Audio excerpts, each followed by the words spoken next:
Innal hamdalillah nahmaduhu wa nasta'inuhu wa nastaghfiruh wa na'udzu billahi min syururi anfusina wa min sayyiati a'malina.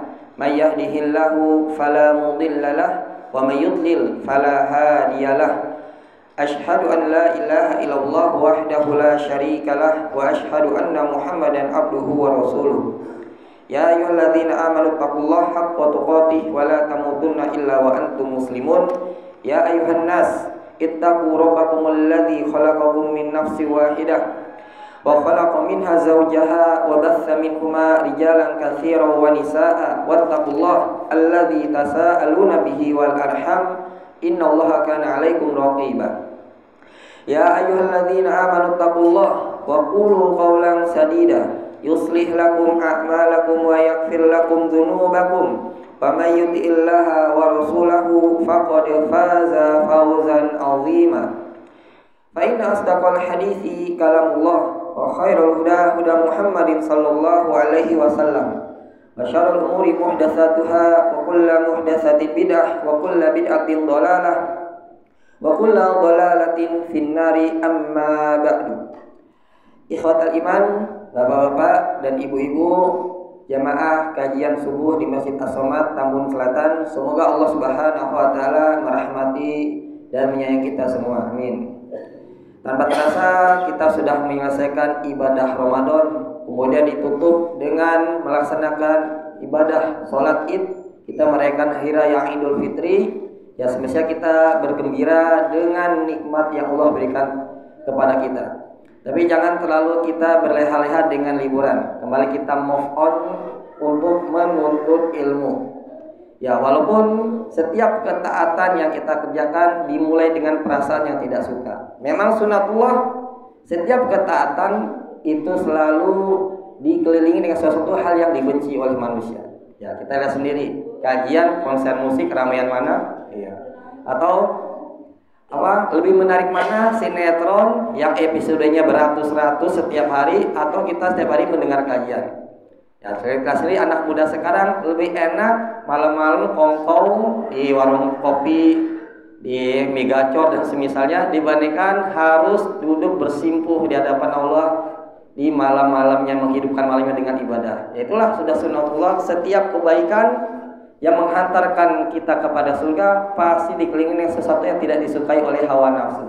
Dan kebalikannya, setiap jalan-jalan yang menuju neraka pasti dikelilingi oleh sesuatu yang dicintai oleh hawa nafsu.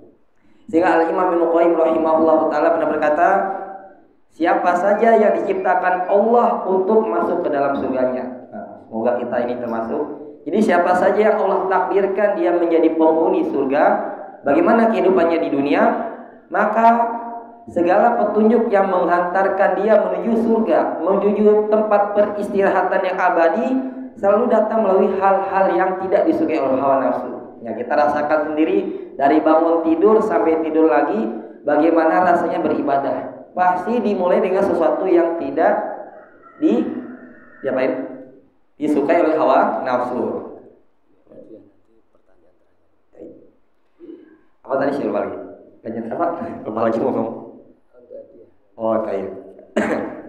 Ya, kita lihat bangun tidur rasanya males sekali mata ini untuk dibuka. Terus berangkat kerja, kemudian pas zuhur mau sholat, itu waktu-waktu perut sudah keroncongan, ditambah mata sudah ngantuk. Mau sholat zuhur udah mulai lagi capeknya luar biasa. Pulang kerja, asar buru-buru rapiin perempuan kerja, mau sholat kadang-kadang udah pengen buru-buru pulang. Asar pulang lagi maghrib, kadang kejebak macet di jalan. Mau sholat rasanya udah males. Isya ternyata udah kelewat karena kejebak macet. Pulang ke rumah, aduh, aja nunggu ketiduran. Ujungnya sholat jam 11 malam dan seterusnya. Nah, itulah setiap ibadah yang kita kerjakan semuanya dimulai dengan sesuatu yang dibenci, sesuatu yang melelahkan jiwa. Kemudian dilanjutkan lagi berkata Ibnu Qayyim, adapun setiap yang Allah tetapkan dirinya masuk ke dalam neraka. Ya. Jadi setiap jiwa yang Allah takdirkan dia sebagai penghuni neraka, maka akan ada petunjuk yang menghantarkan dia ke dalam api neraka berupa sesuatu yang disenangi oleh hawa nafsu. Walaupun terkadang jalan-jalan menuju neraka itu sesuatu yang mahal, sesuatu yang mengeluarkan duit yang sangat besar, dan bukan kecil duit tersebut.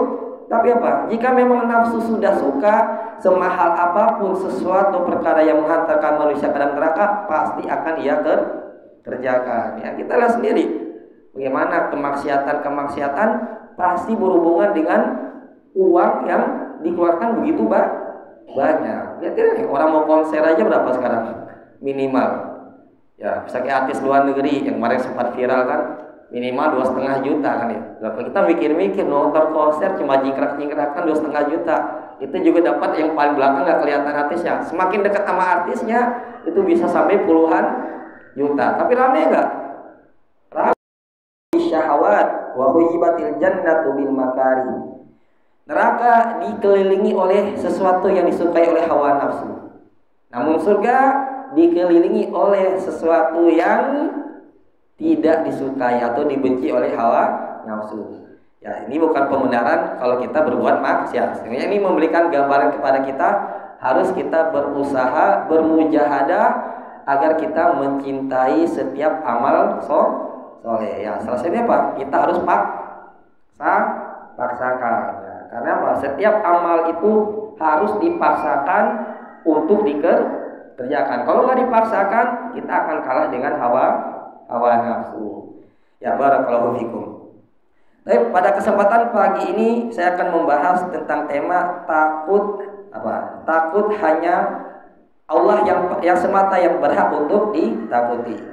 Ya, karena tema ini sesuai dengan tujuan kita melaksanakan ibadah puasa di bulan Ramadan. Apa tujuan kita berpuasa?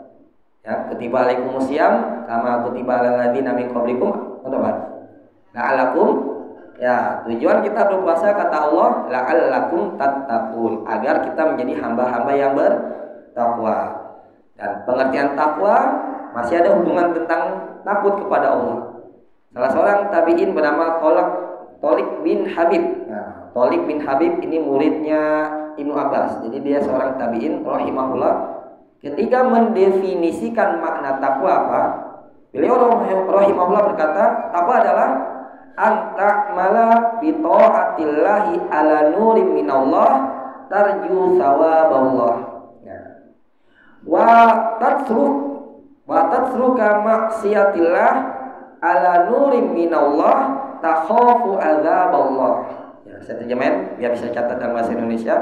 Takwa adalah engkau beramal soleh dengan cahaya Allah, dengan berharap pahala dan ganjaran dari Allah semata. Jadi takwa itu apa? Kita beramal soleh sesuai dengan cahaya Allah. Cahaya Allah ini maknanya apa?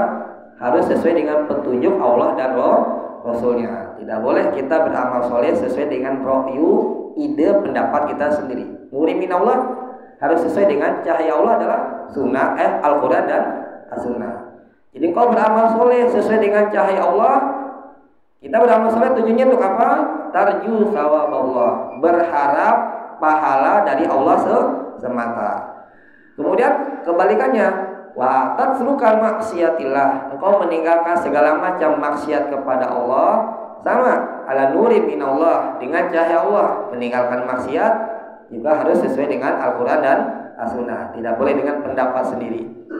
Tujuan kita meninggalkan maksiat apa? Takhafu azab Allah, karena takut dengan azab Allah.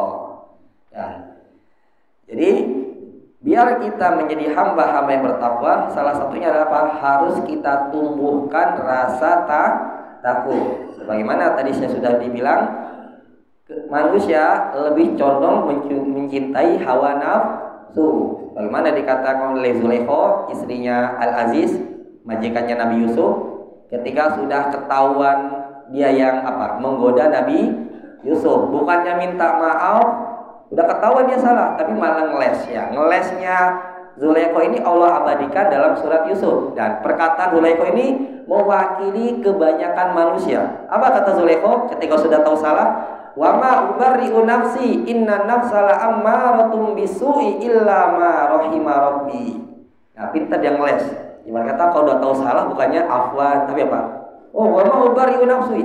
Saya tidak pernah menganggap saya ini orang baik. Saya tidak pernah menganggap diri saya ini baik. Mestinya kalau salah ngomong apa? Maaf. Tapi dia apa? Enggak, saya emang bukan orang baik-baik gitu jawabannya. Inna nafsala ammaratun bisu. Sesungguhnya jiwa itu condong kepada perbuatan jelek. Jiwa itu condong pada perbuatan maksiat. Nah, illa ma rahima rabbi, kecuali jiwa-jiwa yang Allah sayangi. Nah, salah satu biar kita tidak termasuk jiwa-jiwa yang condong kepada maksiat, menjadi jiwa-jiwa yang Allah sayangi, maka mau tidak mau kita harus mencari jalan-jalan yang bisa mendatangkan rahmat Allah, salah satunya dengan menuntut ilmu.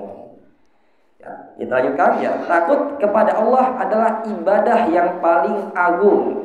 Nah, kenapa takut ini adalah ibadah paling agung? Takut dalam bahasa Arab artinya khauf, ya, khaufullah atau khasyatullah. Ya. Takut kepada Allah adalah ibadah paling agung. Kenapa? Karena ibadah itu kalau dari secara bahasa artinya tadzallul. Apa itu tadzallul?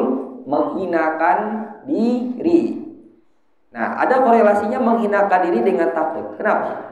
Kalau orang itu sudah takut terhadap suatu hal, mau tidak mau pasti dia akan menghinakan dirinya terhadap yang ia takuti. Contohnya aja, kita lihat budaya di Indonesia. Rata-rata masih percaya dengan nenek moyang. Dan nenek moyang itu pasti berhubungan dengan benda mati, roh-roh gaib. Nah, kita lihat sendiri bagaimana begitu ketakutan mereka dengan benda-benda mati, hewan roh gaib, sampai-sampai mereka menghinakan dirinya, meletakkan dirinya lebih hina dibandingkan dengan makhluk-makhluk yang secara penciptaan makhluk-makhluk itu derajatnya lebih rendah dibandingkan manusia. Kita lihat ada beberapa kaum yang begitu menghormati sapi, bahkan di Indonesia juga ada. Sampai-sampai Pak, kotoran sapi aja mereka rebutkan. Itulah.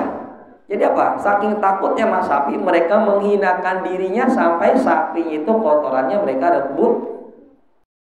Kalau manusia ketakutannya itu diserahkan kepada Allah, maka apa yang terjadi? Maka dia akan menghinakan, merendahkan dirinya kepada Allah. Dan inilah inti dalam kita beribadah. Karena kalau kita ibadah, contohnya ibadah paling agung sholat. Apa ibadah paling agung dari inti dari sholat? Adanya rukuk dan sujud. Rukuk dan sujud adalah bentuk penghinaan diri kita, penghambaan diri kita kepada Allah. Makanya kan dalam Islam dilarang kita sujud dan rukuk kepada siapa? Makhluk. Karena bentuk rukuk dan sujud itu adalah bentuk penghinaan. Begitu juga kita di masjid boleh nggak sholat di masjid? Di masjid apa? Di kuburan? Nggak boleh. Kenapa? Karena kuburan itu tempatnya orang mati. Tapi boleh nggak kita sholat jenazah di kuburan? Boleh. Ya salah satu sebabnya apa? Sholat jenazah tidak ada gerakan rukuk dan sujud. Tapi kalau sholat lain ada gerakan rukuk dan sujud, kalau itu dibolehkan tanpa disadari, nanti akan membuat manusia berpaling dari Allah dan menyembah benda-benda mati tersebut. Dan juga tanpa kita sadari juga, kita lihat Indonesia ini benar-benar sudah krisis tauhid. Jadi jangan pernah menganggap belajar tauhid lagi udah bosan. Enggak. Salah satu bukti tauhid kita masih kurang apa? Kita diserbu oleh berbagai macam genre-genre film-film horor. Bahkan sekarang film horor udah keterlaluan. Saya bilang ini ulama pernah berkata, barang siapa yang takut kepada Allah, maka segala sesuatu akan takut terhadap hamba tersebut. Nah, jadi kalau kita takut kepada Allah, Allah akan membuat makhluk-makhluk itu takut kepada kita. Namun kebalikannya, barang siapa yang takut kepada makhluk, maka Allah akan buat dia Allah akan buat dia takut terhadap segala sesuatu, sehingga menghasilkan generasi pecundang. Atau bahasa kerennya apa tuh? Kalau takut, kalau bahasa orang ini insomnia apa? Bukan apa nih?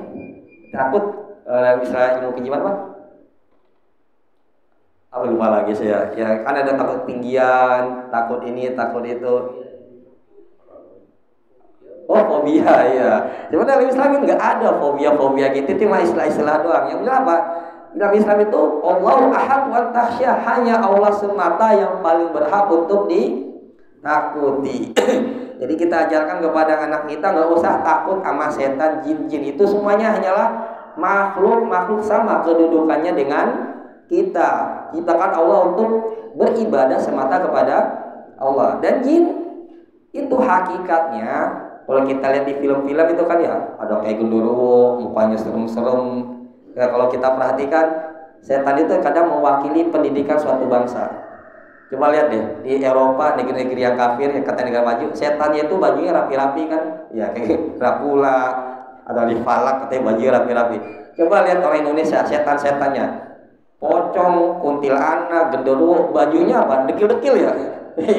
Jadi terkadang setan itu adanya setan itu pemikiran tergantung dengan imajinasi dan pendidikan manusia ya. Kalau pendidikannya tinggi ya setannya ya bagus-bagus dikit dah. Tapi kalau pendidikannya rendah, ya itulah di Indonesia setannya nggak ada pisan yang rapi dekil semua, tapi masih aja ditakuti. Nah, kalau yang kita lihat tuh ya setan-setan itu sebenarnya setan itu wujud aslinya mustahil manusia bisa melihat. Yang bisa melihat wujud setan itu cuma para Nabi, karena Allah katakan alimul ghaibi fala yudhiru ala ghaibihi ahada di akhir surat Al-Jin illa manir tadomir rasulin.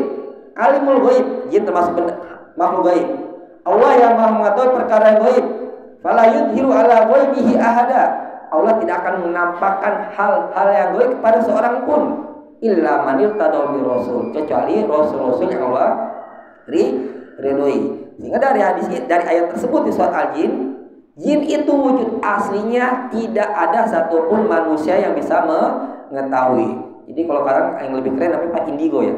Indigo itu bukan kelebihan tapi penyakit, gangguan jiwa. Jadi tidak ada keistimewaan. Ada orang katanya bisa melihat makhluk gaib, itu cuma orang terkena gangguan jiwa. Tapi anehnya sekarang malah dianggap apa? Memiliki indera keenam, yaitu pembohong semua. Bahkan dalam mazhab Imam Asy-Syafi'i mengatakan kalau seseorang mengaku melihat wujud asli jin, maka persaksiannya tertolak. Menandakan apa? Kalau ada orang ngaku bisa melihat jin wujud aslinya, maka dia bisa dipastikan adalah pembohong, tukang ngibul ya. Karena dia telah menyelisih firman Allah dalam surat Al-A'raf. Nah, surat Al-A'raf ayat 27. Ya, ini Bapak Ibu harus catat nih. Jadi biar nggak lagi ditipu oleh orang mengatakan tempatnya serem, ada setannya. Nggak ada. Kalaupun ada, kata ulama Pak, setan yang bisa berubah wujud itu hanyalah setan-setan, kalau kata kita itu setan-setan yang punya pendidikan. Jadi dia belajar dulu biar bisa menampakkan jadi tidak semua setan itu bisa menampakkan dirinya, dan menampakkan pun hanya dalam bentuk-bentuk, bukan bentuk aslinya ya. Jadi tidak semua setan jin itu bisa berubah wujud, hanya jin-jin tertentu kalau kata kita yang memiliki ilmu dia jadi belajar. Nah, dalam surah Al-A'raf ayat 27 Allah Ta'ala berfirman, innahu yarakum huwa wa qabiluhu min haitsu la tarawnahum. Nah, ini perlu dicatat nih. Dalil yang jelas secara pasti mengatakan setan wujud aslinya, jin wujud aslinya tidak akan satupun manusia yang bisa melihatnya kecuali Nabi. Innahu yarakum, sesungguhnya iblis yarakum bisa melihat kalian, wa qabiluhu, dan pasukan-pasukannya. Jadi iblis dan bala tentaranya bisa melihat kita. Min haitsu la tarawnahum, sementara kalian tidak bisa melihat wujud aslinya. Nah, jadi ini dalil yang tegas, lugas mengatakan jin itu tidak bisa dilihat wujud aslinya. Dan saya yakin kalau semua orang Islam belajar tahu hal ini, itu film-film horor akan bangkrut dengan sendirinya. Karena dalam istilah ekonomi Pak, segala sesuatu itu ada karena adanya permintaan. Nah, jadi pernah dengar seorang pejabat mengatakan ketika ada film-film horor yang judulnya bawa syariat Islam kayak Kiblat, dia nggak bisa ngelarang. Kenapa? Karena memang orang Indonesia budayanya hobi dengan tahayul. Jadi pemerintah juga nggak bisa bertindak. Kenapa? Karena ada permintaannya. Permintaannya apa? Karena bangsa kita masih suka atau hobi dengan sesuatu yang klenik-klenik, tahayul-tahayul. Nah, jadi kita paling banter cuma bisa komen di medsosnya, nggak ada manfaatnya. Cara menghilangkan film-film kayak gitu yang gak ada faedahnya sama sekali bagi kehidupan bangsa dan negara apa? Dengan kita fokus mempelajari tauhid. Kalau orang sudah belajar tauhid, dia tidak akan takut apapun, setan gak ada yang takut, hanya Allah yang takuti, otomatis gak ada lagi nonton, mereka akan hilang dengan sendirinya. Ya, saya akan bawakan satu ayat yang menjelaskan takut kepada Allah adalah standarisasi atau pedoman keimanan seseorang. Jadi seseorang itu dikatakan beriman jika dia menjadikan Allah satu-satunya yang ia takuti. Jadi standarisasi keimanan seorang itu ada apa? Bukti orang itu beriman apa? Kalau dia memberikan rasa takutnya hanya kepada Allah. Dalam surat Al-Imran ayat 175. Bagaimana rasa takut itu memiliki korelasi yang kuat terhadap keimanan seseorang.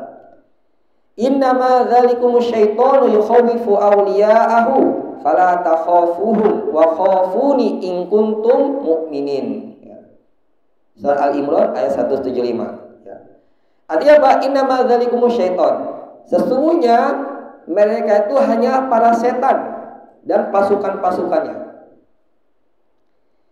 Sehingga mereka itu hanyalah setan, yukhawifu awliya'ahu. Mereka itu menakut-nakuti para wali-walinya, pengikut-pengikutnya. Nah, pengikutnya awliya'ahu itu artinya pengikut setan atau bahasa kitanya pengabdi setan. Jadi kalau di film ada namanya pengabdi setan. Pengabdi setan itu ada dunia nyata, adalah orang yang begitu mudah ditakuti oleh setan. Nah, itu bisa. Makanya hati-hati kita, jangan dikit-dikit lihat bayangan menyeramkan tuh takut. Misalnya mau pergi naik motor ada serem langsung ya jangan. Takut kan kita termasuk wali-wali setan ya. Kalau waliullah orang yang takut kepada Allah. Jadi jangan bayangkan wali-wali Allah itu kayak punya kekuatan bisa terbang di langit, bisa berjalan, enggak. Semua dari kita bisa menjadi wali-wali Allah jika kita memberikan rasa takut hanya kepada Allah. Dengan takut itu kita menghindari segala macam maksiat. Nah, setan juga punya wali. Wali-wali setan siapa? Manusia yang apa-apa begitu gampangnya dia ditakut-takuti oleh setan. Ya, sekarang kita lihat bagaimana cara setan menakut-nakuti manusia. Bukan hanya sekedar kayak di film-film tiba-tiba datang dari atas, tiba-tiba mau melok dikit bapaknya langsung teriak, wah, enggak. Banyak cara-cara setan membuat manusia takut. Fala takhafuhum. Allah katakan, jangan kalian takut terhadap mereka. Jangan takut kepada iblis, setan dan bala tentaranya. Jangan takut. Wa khafuni. Takutlah kepada aku, kata Allah. In kuntum mu'minin, jika kalian benar-benar orang-orang yang beriman. Nah, kita lihat penjelasan ringkas dari ayat ini. Syekh Utsaimin rahimahullahu taala. Nah, Syekh Utsaimin ya dalam kitabnya Qaul Mufid, syarah kitab tauhid, ketika membawakan ayat ini dalam pembahasan masalah takut ya.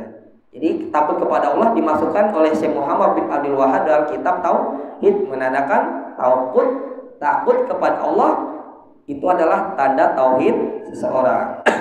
Ya, ada Qaul Mufid yang menjelaskan kitabnya Kitab Tauhidnya Muhammad bin Abdul Wahhab. Ditulis oleh Syekh Utsaimin. Syekh Utsaimin menjelaskan maknanya apa? Iblis senantiasa memberikan was-was kepada jiwa-jiwa manusia melalui rasa takut. Dan iblis itu bukan hanya dia sendiri yang memberikan rasa takut, dia juga dibantu oleh pasukan-pasukannya yang menolong iblis untuk memberikan rasa takut, was-was dalam setiap jiwa-jiwa manusia. Setiap manusia akan diberikan rasa takut oleh iblis. Contohnya, kalau orang-orang awam diberikan rasa takut apa? Ya tadi salah satunya diberikan rasa takut adanya benda-benda yang gaib, ada bayangan-bayangan yang menyeramkan. Termasuk juga rasa takut diberikan kepada iblis kepada manusia adalah dalam masalah rezeki. Dibayang-bayangin kalau anaknya lahir lagi, aduh nanti gimana ya bayang? Bisa dia anaknya 4, bisa dia kasih tahu, Bang Hamid, aduh hamil lagi, oh gimana nih bayaran lahiran, aduh saya kerja cuma tukang ojek, aduh saya cuma kerja di PT gini-gini ya. Sering nggak ngalamin kayak gitu? Nah itu berarti datang was-was dari setan menakut-nakuti kita tentang rezeki di hari nanti. Ya itulah kerjanya iblis, kerjanya setan. Sehingga Allah katakan asyaitonu di Al-Baqarah, asyaitonu ya'idukumul faqra wa ya'murukum bil fahsya. Setan senantiasa menjanjikan atau menakut-nakuti kalian dengan apa? Takut miskin, takut fakir, dan menyuruh kalian berbuat keji dan mungkar. Nah, itulah korelasi yang terbukti. Terkadang kalau orang miskin, takut miskin atau dia ketakutan dengan kemiskinan, melakukan perbuatan-perbuatan keji dan mungkar. Karena kan banyak orang miskin, gara-gara miskin dia mencuri. Banyak gara-gara miskin perempuan-perempuan melacurkan dirinya. Itulah makanya kita juga harus berlindung juga dari sifat miskin. Nabi Muhammad banyak doa-doanya yang berlindung dari segala macam kefakiran. Allahumma inni a'udzubika minal faqri, ya, kefakiran. Di zikir pagi sore juga ada tuh doa-doa yang berlindung dari sifat miskin. Nah, tapi jangan bayangkan kalau bilang ketika kemiskinan tuh harus kita kaya. Enggak juga. Banyak juga orang kaya karena nggak diberikan sifat qanaah, triliunan duit pun kagak cukup ya. Jadi kita berlindung dari kemiskinan tapi juga diberikan jiwa qanaah. Jadi jangan hanya jangan sampai miskin, tapi juga harus disambung dengan apa? Merasa cukup. Karena kita udah lihat sendiri, media-media beritakan banyak orang kekayaannya luar biasa sampai dibilang apa? Crazy rich ya. Tapi nggak taunya duit triliunnya dia embar. Ya, itu menandakan dia cuma minta kaya tapi tidak minta rasa cukup kepada Allah. Nah, itu rata iblis, memberikan rasa takut miskin. Berikutnya apa? Rasa takut menyebarkan amal ma'ruf nahi munkar. Nah, ini biasanya juga terjadi pada para ustadz. Misalnya situ kemungkinan, ntar aja lah. Ntar kalau saya ngasih tahu ini, ntar jiwa saya disakiti. Nanti anak istrinya gimana? Nah, itulah. Ini kebanyakan terjadi kepada para dai-dai, takut memberitahukan sesuatu yang hak. Kenapa? Takut apain.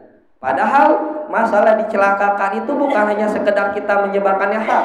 Bahkan kata Syekh Utsaimin apa? Betapa banyak seorang dai yang lantang menyuarakan kebenaran, malah dia mati di atas kasurnya. Betapa banyak seorang dai atau seorang manusia yang mendiamkan kemungkaran, malah dia mati dibunuh. Buktinya siapa? Khalid bin Walid itu apa? Senantiasa berdoa biar mati di medan perang. Dia setiap kebatilan dia mengangkat senjata untuk memberantas kebatilan. Tapi apa yang terjadi?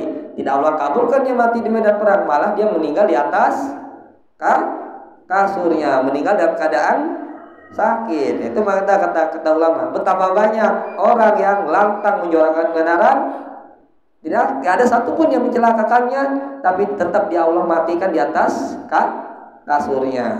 Betapa banyak orang yang membisu terhadap kebatilan, tapi apa? Dia tetap aja mati, bahkan mengenaskan dia mati dalam keadaan terbunuh. Dan ayat ini juga berhubungan dengan ayat sebelumnya, yaitu ayat Al-Imran juga ayat 173. Nah, ini berhubungan dengan perang Uhud-nya. Allah Ta'ala berfirman, alladzina qala lahumun nas inna nasa qad jama'u lakum fakhshawhum fazadahum imana wa qalu hasbunallahu wa ni'mal wakil. Jadi alladzina, yaitu para sahabat, telah berkata orang-orang kepada para sahabat, sesungguhnya manusia, orang-orang kafir, musyrik Mekah sudah berkumpul ingin menyerang kota Madinah. Nah, kisah ini terjadi setelah perang Uhud. Jadi perang Uhud, Nabi Muhammad mendapat kabar itu pasukan musyrik yang dipimpin oleh Abu Sufyan ketika itu masih musyrik ingin kembali menyerang Madinah. Nah, maka Nabi seluruh sahabat yang ketika itu masih lelah, masih merasakan kesedihan karena perang Uhud sempat kita kalah. Tapi karena imannya kepada Allah dan Rasulnya, walaupun sudah capek, badannya masih terluka, akhirnya mereka tetap keluar ya. Jadi mereka mengutamakan Allah Rasulnya dibandingkan hawa nafsunya. Tetap dia keluar. Sehingga sampai suatu tempat datang orang yang mengeluarkan gosip ya, hoak ya. Apa hoaknya? Ya, yang termasuk penyebaran hoak ini adalah Abu Sufyan dan pasukannya. Woi, itu akan datang orang-orang Quraisy, mereka akan berkumpul 2 kali lipat dibandingkan perang Uhud, membawa balas dendam. Ketika dikabarkan hal tersebut, para sahabat takut nggak? Fakhshaw apa? Orang musyrik berkata fakhshaw, takutlah kalian terhadap pasukan Quraisy yang akan menyerang kalian. Tapi bagaimana perasaan sahabat ketika digitu-gituin? Kalau kita takut nggak digituin? Jangan di medan perang, kita aja cuma lihat WA doang, berita-berita yang kadang nggak jelas langsung ketakutan. Wah, nanti Amerika mau menyerang Indonesia. Wah, Amerika menyiapkan rudal menyerang Indonesia. Itu kalau kita lihat, karena kemarin cuma berita di mana? Di HP ya, medsos yang beritanya nggak jelas kebenarannya. Tapi ini langsung face to face mereka pasukan muslim. Ketika dikatakan apa? Fazadahum imana. Ketika ditakut-takuti mereka bukan ciut, tapi apa? Imannya semakin bertambah. Apa yang mereka ucapkan? Ini juga bisa kita tiru nih perbuatan sahabat. Faqulu, mereka langsung berkata hasbunallah wa ni'mal. Ya, cukuplah Allah sebagai penolong dan pelindungku. Nah, ucapan hasbunallah wa ni'mal wakil ini adalah ucapan yang disunahkan diucapkan ketika kita mendapatkan kabar yang mengerikan atau kabar buruk. Nah, ini harus dihafalin nih. Apalagi kita hidup di zaman berita hoak begitu silih ganti bermunculan. Ya, bisa juga kita baca doa-doa ini hasbunallah wa ni'mal wakil, kabar yang enggak enak, yang menyedihkan, misalnya kayak berita-berita Palestina. Sebenarnya Palestina udah masih kan setiap hari kita lihat berita-berita korban jiwa yang berjatuhan silih berganti. Ya akhirnya kita aman. Ya kita beda bisa kerjakan cuma mendoakan, termasuk kita ucapkan hasbunallah wa ni'mal wakil. Biar Allah tolong mereka dan Allah juga menjaga diri kita biar tetap aman. Nah, doa ini juga diucapkan oleh Nabi Ibrahim ketika dilemparkan di tengah kobaran api ya. Jadi bapak-bapak atau ibu-ibu dapat berita-berita nggak enak atau sesuatu yang bikin hati dakdikduk, jantung bergetar, segera ucapan hasbunallahu wa ni'mal wakil. Ya, berikutnya bagaimana cara kita agar senantiasa takut hanya kepada Allah? Salah satunya kita hafalkan doa-doa. Nah, salah satu doa yang benar-benar memberikan faedah rasa takut itu akan menyelamatkan kita di dunia dan akhirat adalah doa Nabi Muhammad SAW dalam setiap dia selesai mengadakan majelis ya. Yang selama ini kita cuma hafal yang pendek apa? Doa kafaratul majelis. Subhanakallahumma wa bihamdika asyhadu an la ilaha illa anta astaghfiruka wa atubu ilaik. Ini yang pendek. Insyaallah saya yakin semuanya sudah hafal. Tapi ada satu lagi doa Nabi yang enggak panjang. Dan doa ini mengandung permintaan Allah berikan kita rasa takut. Dalam hadis riwayat Tirmidzi, Nabi ketika selesai kafaratul majlis membaca doa ini. Jadi terkadang baca subhanakallahumma wa bihamdik, terkadang baca doa ini. Karena memang Nabi itu kalau kita lihat doanya itu beraneka ragam, tidak hanya satu. Ya, tujuannya itu apa? Biar tidak bosan, karena salah satu Nabi tahu jiwa manusia itu biasanya bosan terhadap sesuatu yang monoton itu aja. Nah, makanya kalau kita lihat dalam sholat kita tidak pernah Nabi Muhammad ajarkan doa itu cuma satu doang, tapi apa? Lebih dari satu. Tujuannya tadi biar ada variasi, karena manusia itu punya jiwa benci atau bosan terhadap sesuatu yang monoton. Ya, salah satu doanya doa kafaratul majlis Nabi selain tadi yang pendek, yang panjang ada Allahumma qsim lana min khasyatika ma tahulu bihi bainaka wa baina maksiatik wa min ta'atika ma tuballighuna bihi jannataka wa minal yaqin ma tuhawwinu bihi alaina musibatana Allahumma matti'na bi asma'ina wa absarina wa quwwatina ma ahyaitana waj'alhu waritha minna waj'al tha'rana 'ala man zalamana wansurna 'ala man 'adana wa la taj'al musibatana fi dinina wa la taj'alid dunya akbar hammina wa la mablagha ilmina wa la tusallit 'alaina man la yarhamuna. Nah, ini silakan dihafalin doanya, emangnya panjang, tapi jangan pernah kita merasa apa ya, waduh doanya panjang Ustaz, enggak. Kalau kita baca berkali-kali, insya Allah pasti kita hafal. Karena salah satu jiwa manusia, maka Allah katakan apa? Fadzakir inna fa'ati dzikra. Berikanlah peringatan, karena peringatan itu bermanfaat. Memberikan faedah apa? Orang itu baru paham, baru ngeh kalau diulang ulang. Makanya Quran itu juga harus sering diulang-ulang, karena sekali dua kali doang bakal lupa. Emang doanya panjang, tapi kalau kita berkali-kali baca, insya Allah pasti hafal. Jangankan yang nggak kita hafal, contohnya kayak zaman corona dulu, banyak nggak istilah-istilah kedokteran kita nggak pernah kuliah di kedokteran tapi paham, tahu? Kenapa? Karena sering didengar. Ya itulah. Jadi jiwa manusia itu dia akan hafal kalau sering diulang-ulang membaca hal tersebut. Ya, saya akan terjemahkan doanya. Allah maksim lana. Artinya apa? Ya Allah, curahkan kepada kami rasa takut. Ya. Rasa takut kepada Engkau, yang mana rasa takut tersebut menghalangi kami dari bermaksiat kepada dirimu. Nah, jadi salah satu yang membuat kita bisa terhindar dari maksiat apa? Kita minta kepada Allah agar Allah tambahkan rasa takut. Jangan pernah kita lupakan doa ini. Kenapa? Karena kalau kita lupa, jiwa ini suka dengan maksiat. Apalagi zaman sekarang, sarana-sarana bermaksiat begitu gampang. Bahkan kita pegang di tangan kita, ada di kantong kita, bahkan menemani tidur kita. Ya, mungkin bapak-bapak yang sudah berumur, mungkin zaman dahulu gampang nggak bermaksiat? Agak susah kan apa? Dulu kayak selanta media gampang nggak? Susah. Mungkin dulu kita nggak tahu. Zaman sekarang bahkan anak kecil pun yang dulu kita tahunya udah dewasa, umur 5 tahun 6 tahun sudah tahu. Kenapa? Itu karena ini sarana kita bermaksiat begitu mudah dibandingkan zaman dahulu. Makanya ini minta kita kepada Allah, Pak, curahkan rasa takut, yang mana rasa takut itu membuat kita terhindar dari maksiat. Ya, sebagaimana dulu pernah dengan hadis Nabi tentang 3 orang yang terjebak di goa. Ya, salah satu tadi maksudnya apa? Sami'na wa ata'. Nah, jadi setiap apa saja Allah dan Nabi katakan kita harus dengar dan kita taati. Jangan sampai ketaatan kita seperti ketaatan Bani Israel. Kalau Bani Israel apa ketaatannya? Dia tahu ilmu enggak? Tahu, tapi hanya sebagai referensi atau sebagai pengetahuan, knowledge lah bahasa Inggrisnya. Tapi bukan untuk diamalkan. Jadi ketaatan ini maknanya apa?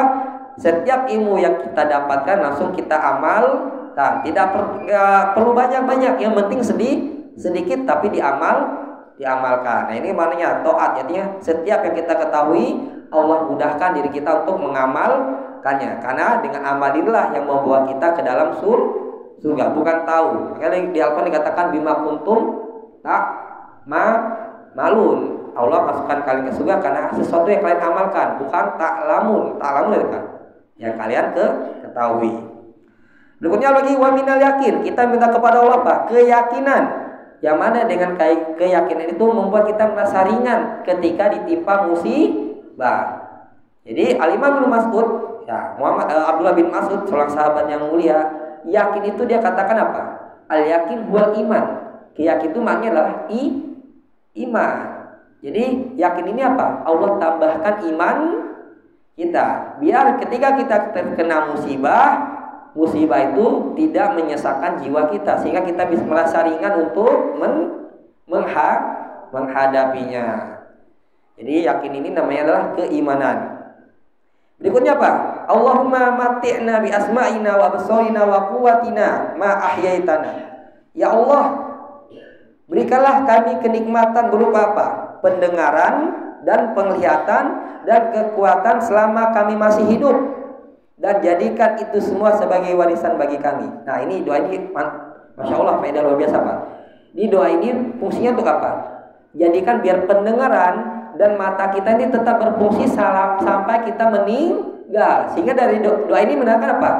Ini termasuk juga agar kita berlindung ketika tua. Organ kan apa? Pendengaran dan mata termasuk organ yang paling vital. Coba lihat orang yang kena stroke, apa yang terganggu? Pendengaran sama matanya gimana? Kalau yang kena stroke, yang biasa kan yang tua-tua, gimana? Pendengaran sama matanya berfungsi enggak? Enggak. Nah, ini juga termasuk doa biar ketika kita tua, kita masih tetap sehat dan bugar, sehingga tidak menyusahkan anak cucu kita. Jadi baca doa ini biar kita udah tua-tua, kalaupun kita meninggal, kita berharap meninggalnya kita tidak menyusahkan anak cucu kita ya. Misalnya kita lagi tidur apa langsung meninggal aja. Jangan sampai kita diberikan penyakit yang menyebabkan anak cucu kita menjadi kesulitan. Dan jadi kita minta pendengaran. Kenapa dikatakan pendengaran dan penglihatan? Karena organ vital manusia, jika dua ini sehat, insya Allah semuanya akan sehat. Jika dua ini memiliki gagal fungsi, maka bisa dipastikan organ tubuh lain akan terganggu. Dan minta apa lagi Jadikan semua itu sebagai warisan bagi kami. Maksudnya apa? Jadikan seluruh anggota kami ini dikenang baik-baiknya. Jadi mana apa? Kalau kita mati, orang mengenang kita yang apanya? Baiknya. Kalau dalam istilah bahasa Indonesia apa? Gajah mati apa? Ya, manusia mati meninggalkan apa? Utang ya. Pokoknya intinya kita berharap kalau kita mati itu kematian kita itu tetap baik. Baik ini apa? Kita tetap dikenang baiknya. Jangan sampai ketika kita mati kita kenang jeleknya, itu juga berimbas kepada anak cucu kita kena imbasnya. Makanya Nabi Ibrahim di surah Asy-Syu'ara pernah berdoa apa? Rabbi habli hukma wa alhiqni bis sholihin waj'alni lisana sidqin fil akhirin. Artinya apa? Ya Allah, karuniakan kepada aku kebijaksanaan dan tempatkan aku di akhir nanti dengan orang-orang yang soleh. Artinya kumpulkan alhiqni bis sholihin, kumpulkan aku ketika meninggal dengan orang-orang soleh. Waj'alni lisana sidqin fil akhirin. Jadikan diri aku ketika mati tetap dikenang dengan sesuatu yang baik. Jadi orang ngomonginnya yang baik-baik, bukan yang jelek-jelek. Berikutnya doanya lagi apa? Waj'al tha'rana 'ala man zalamana. Ya Allah, balaskan perbuatan orang-orang yang telah menzalimi aku. Nah, apalagi zaman sekarang kan kezaliman itu begitu gampang didapatkan. Terkadang yang menzalimi kita orang-orang yang punya kedudukan yang kita tidak bisa membalas. Karena jiwa manusia pasti pengen nggak? Kalau dizolim pengen ngebalas nggak? Pasti. Namun terkadang mau ngebalas ternyata yang menzalimi kita orang-orang yang memiliki kedudukan sehingga kita nggak bisa ngapa-ngapain. Ya, kita berharap Allah yang membalaskan perbuatan zalim tersebut.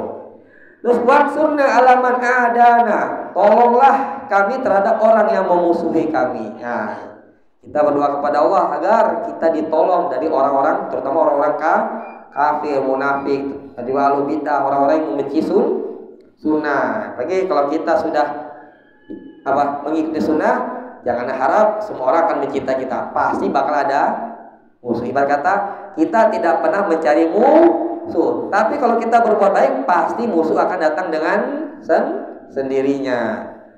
Terus wala taj'al musibatana fi dinina. Jangan jadikan musibah dalam agama kami.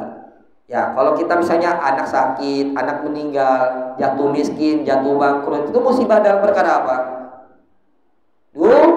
Ya, kalau musibah ini pasti kita akan mengalami. Tapi jangan sampai kita terkena musibah agama. Contohnya musibah agama apa?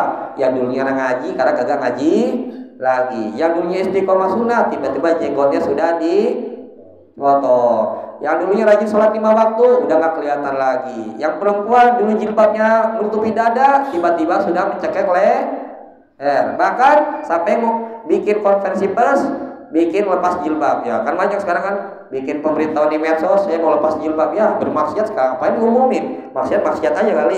Segala bikin informasi di medsos. Ya, itu masuk perkara-perkara yang musibah dalam perkara agama. Ya, termasuk musibah perkara agama apa? Kita anak-anak kita tidak sholat ya. Kita emang istiqomah, tapi naudzubillah min dzalik, anak kita sudah kita pesantrenin, pas pulang ke rumah sholatnya ya Allah luar biasa menyusah, sulit dikerjakan ya, main HP mulai. Itu juga termasuk musibah agama kita. Nah, kita berdoa pada Allah jangan sampai hal itu terjadi pada diri kita. Kemudian wala taj'alid dunya akbar hammina wa mablaghu ilmina. Jangan jadikan dunia itu merupakan puncak keinginan kami. Nah, dan ilmu yang tertinggi bagi kami. Maknanya apa? Kita jangan jadikan dunia tujuan kita hidup. Dan jangan kita berbangga-bangga jika kita mengatur perkara dunia gelar-gelar tinggi kita seakan-akan sudah mendapatkan segala sesuatu. Jadi jangan kita jadikan dunia sebagai standar patokan kesuksesan. Nah, ini juga termasuk. Ya mungkin anaknya pengen ke umum, ternyata anaknya nggak mau, sehingga belajar umumnya malas-malasan ya. Jadi jangan kecewa. Mungkin dia pengen ke syar'i nggak masalah ya. Jadi jangan menganggap dunia segala-galanya.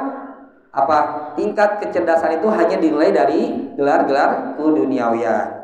Maka Allah celah ya'lamuna dzahiran minal hayatid dunya wa hum 'anil akhirati hum ghafilun. Mereka tahu segala perkara dunia, namun mereka lalai terhadap perkara akhirat. Tahu ilmu ini, ilmu itu, masalah teknologi, tapi ditanya sholat wudu gimana? Enggak tahu. Bahkan sampai-sampai ketika bapaknya meninggal, dia tidak bisa nyolatin bapaknya, tidak tahu doa-doa ketika bapaknya meninggal. Na'udzubillah min dzalik. Berikutnya yang terakhir doanya apa? Wala tusallit alaina man la yarhamuna. Jangan engkau kuasakan kepada kami orang-orang yang tidak mencintai kami. Nah, doa ini kita baca juga, kita berharap jangan jadikan pemimpin-pemimpin orang-orang yang membenci kami. Jadikanlah pemimpin-pemimpin orang-orang yang mencintai kami ya. Jadi salah satu cara kita ikhtiar kita biar mendapatkan pemimpin-pemimpin yang adil, pemimpin-pemimpin yang berpihak kepada rakyat, jangan kita sandarkan dengan kemampuan kita.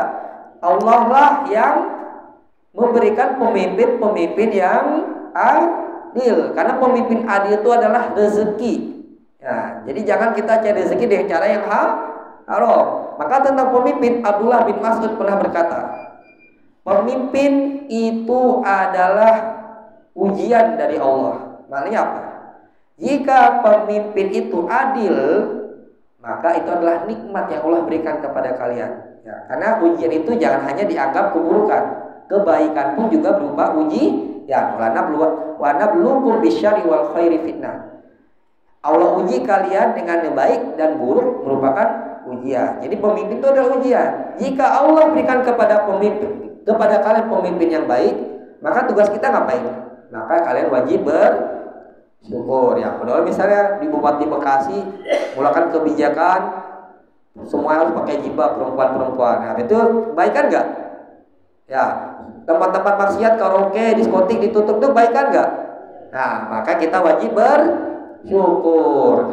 Namun jika Allah berikan kepada kalian pemimpin-pemimpin yang zalim, maka itu adalah ujian bagi kalian. Dan ujian ini muncul karena apa?